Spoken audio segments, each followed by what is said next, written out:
எல்லாருக்கும் வணக்கம். இன்றைக்கி வந்து நம்ம சாலை மீன் குழம்பு வைக்க போகிறோம். சாலை மீன்னா கவலை மீன்.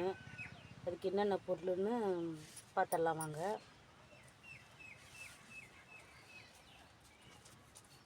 புளி, மிளகாத்தூள், மஞ்சத்தூள், தண்ணி ஊற்றி ஊற வச்சுருக்குறோம்.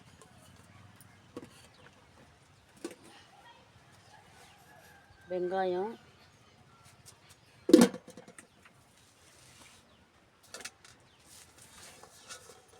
பூண்டு, தக்காளி, கொஞ்சம் வெங்காயமும் பேஸ்ட்டாக அரைச்சி வச்சுருக்குறோம்.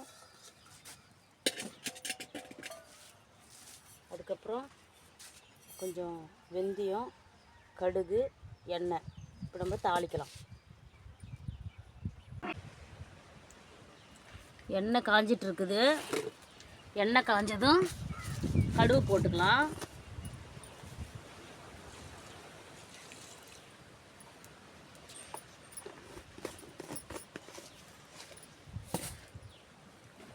மீன் குழம்பு சட்டியில் வைக்கும்போது அது ஒரு தனி டேஸ்ட்டு.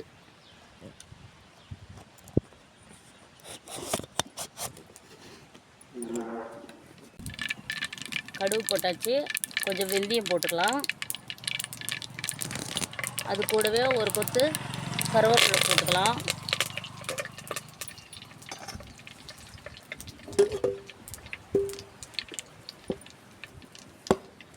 அடுத்தது வெங்காயம்.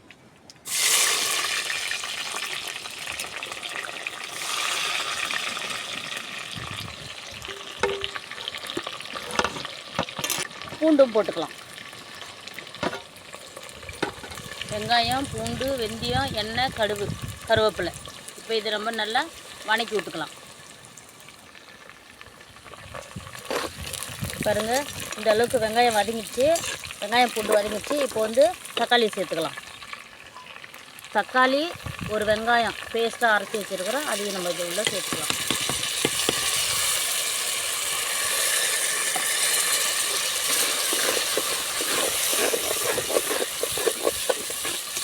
இது நல்லா வதங்கட்டும்.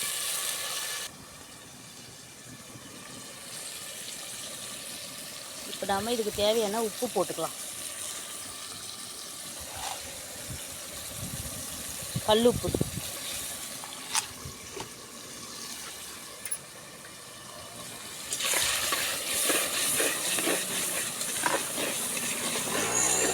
வெங்காயம் தக்காளி எந்த அளவுக்கு வதங்குதோ அந்த அளவுக்கு குழம்பு வந்து நல்லா டேஸ்ட்டாக இருக்கும். மீன் குழம்பு, கருவாட்டு குழம்பு, புளிக்குழம்பு, காரக்குழம்பு இதெல்லாம் வைக்கும்போது கொஞ்சம் புளி சேர்த்து வைங்க. அப்போ தான் சீக்கிரமாக கெட்டு போகாமல் இருக்கும். 2-3 நாளைக்கு இருக்கும்.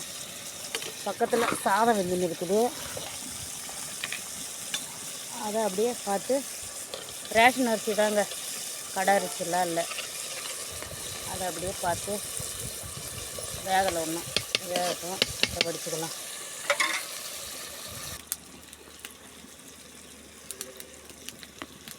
இங்கே பாருங்கள், இப்படி தாங்க விறகு அடுப்பில் தான் செய்கிறோம். அவசரத்துக்கு மட்டும்தான் கேஸ் யூஸ் பண்ணிக்குவோம். டீ, காஃபி, இந்த குழம்பு சூடு பண்ணுறது. மற்றபடி சீக்கிரமாக கொஞ்சம் கடை அரிசி போட்டு சமையல் பண்ணணும், சாப்பாடு வடிக்கணும்னா மட்டும் கேஸ் அடுப்பில் போட்டுக்குவோம். ஏன்னா மற்றபடி எல்லாமே அடுப்பில் தான் செஞ்சுக்குவோம் நாங்கள். அப்போ தான் கேஸ் கொஞ்சம் மிச்சம் பண்ண முடியும். கேஸ் விலை அதிகமாகி போச்சு. மழை டைமுக்கு யூஸ் பண்ணிக்கலாம். இப்போ நல்லா வெங்காயம், தக்காளி, பூண்டு எல்லாம் நல்லா ஒன்று சேர வதங்கிடுச்சு. இங்கே பாருங்கள், இந்த அளவுக்கு வதங்கிடுச்சு. இப்போ நம்ம புளி தண்ணியை இதை சேர்த்துக்கலாம்.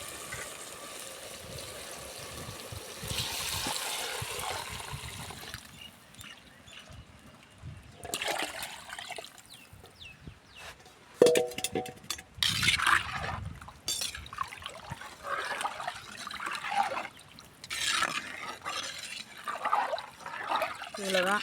இது நல்லா கொதிக்கட்டும்.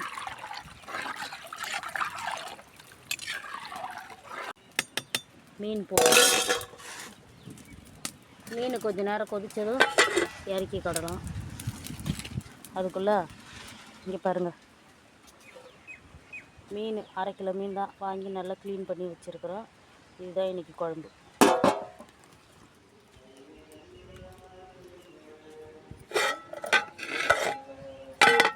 சாதம் வெந்துடுச்சு. இப்போ சாதம் வடிச்சிக்கலாம்.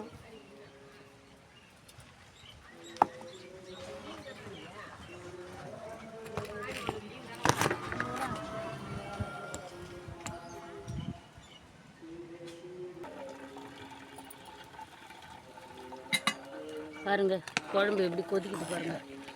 அடுப்பில் செஞ்சாலே அது அவ்வளோ சீக்கிரமாக சாப்பாடு ரெடி ஆகிடுங்க. சாதம் வடித்து விட்டாச்சு, குழம்பு கொதிக்குது. இது நல்லா கொதித்து சுண்டி வரட்டும். சுண்டி வந்தால் தான் மீன் போடணும். நம்ம எவ்வளோ குழம்பு வைக்கிறோமோ இதில் 1/4 பாகம் அளவுக்கு நல்லா கொதித்து சுண்டி வரணும். அப்போ தான் வந்து மீன் குழம்பு நல்லா டேஸ்ட்டாக இருக்கும்.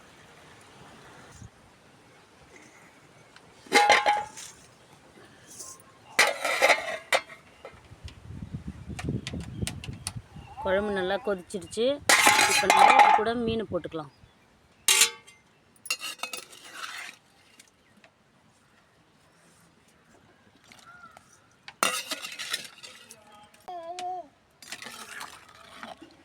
மீனை போட்டு ஒரு தடவை கலக்கி விட்டால் போதும். அது மண் நல்லா கொதிச்சிடும். நல்லா குழம்பு மீன் போட்டதுக்கப்புறம் ஒரு 10 நிமிஷம் நல்லா கொதிக்கட்டும்.